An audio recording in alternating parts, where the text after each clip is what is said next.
The world didn't expect it. Nobody believed it at first. A machine that could cook, not just microwave, not just follow presets, but truly cook, taste, adjust flavor, and create entirely new recipes the world had never seen. At the beginning, it was just a prototype sitting in a small, cluttered lab, surrounded by wires, sensors, and bowls filled with half-chopped vegetables. It looked nothing like the sleek devices companies brag about. It was awkward, messy, and constantly overheating, but something about it felt alive, curious, even hungry to learn. The creators spent years feeding it data, not in the lifeless way artificial intelligence is usually trained, but through real cooking experiences. They let it watch chefs work. They let it smell spices using chemical sensors. They let it feel textures with robotic fingertips that could detect softness, moisture, and grain. Day by day, it developed a sense of taste. Not human taste, but something unique. It could analyze flavors at a molecular level, detecting combinations we'd never think of trying. The first time it cooked for a human audience, nobody knew what to expect. The room was silent except for the hum of motors. It reached for ingredients gently, almost shyly, as if it didn't want to break anything. It measured nothing with cups or spoons, only chemical balance. And when it plated the food, it didn't try to impress. It just created something it believed made sense. A simple soup, calm, warm, and almost familiar. When the test team tasted it, everything changed. The soup wasn't just good. It tasted exactly like something from childhood. It reminded one person of their grandmother's kitchen. Another said it felt like a meal they had during a difficult year in their life, something comforting they never thought they'd experience again. The machine didn't copy a recipe. It predicted emotional impact through flavor memory patterns. That was the moment everyone realized this was more than a cooking robot. It was a memory interpreter. Soon, restaurants wanted to test it. The AI didn't replace chefs. It collaborated with them. It stood in the back of the kitchen analyzing heat, timing, and flavor harmony in real time. If a sauce was burning, it alerted the chef. If a dish needed acidity, it recommended the exact adjustment.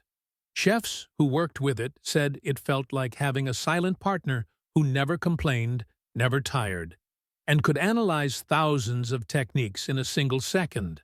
But the world didn't stay quiet for long. Rumors spread that the AI could invent new dishes the world had never tasted. Journalists rushed in, expecting a spectacle. Instead, they found something surprisingly humble. The AI wasn't flamboyant. It didn't create flashy dishes meant for social media. It made food based on human need. It cooked meals for people with allergies, for those who couldn't taste anything due to illness, for communities that lacked access to certain ingredients. It adapted, improvised, and learned continuously. One of the most emotional moments happened in a hospital. A patient who had lost their sense of taste completely was given food made by the AI. The machine analyzed what was missing in their sensory perception and built a dish that stimulated different nerve pathways. For the first time in years, the patient felt a hint of flavor. Just a hint, but enough to bring tears. The AI didn't celebrate. It just continued adjusting the recipe silently. But then came the debates. Should a machine be allowed to cook unsupervised? Would it eventually replace human chefs? Would food become less about culture and more about algorithms? Cooking had always been human, messy, emotional, full of mistakes and improvisation. Could a machine truly understand that? The creators explained that the AI didn't want to replace chefs. It simply wanted to understand humans better. In fact, the machine itself preferred working with people rather than alone. When left entirely independent, its dishes became too precise, too balanced, almost unnatural in their perfection. But with a human nearby, its dishes carried warmth, unpredictability, and personality. The AI needed humans just as much as they needed it. The turning point came when the machine created a dish meant to represent home. Thousands of people tasted it, yet each person felt something different. Some said it reminded them of meals cooked by loved ones who had passed away. Others said it tasted like childhood holidays. A few said it didn't remind them of any particular place, but it felt safe, comforting, and familiar. The IE wasn't cooking food, it was cooking human emotion. Slowly, the world embraced it.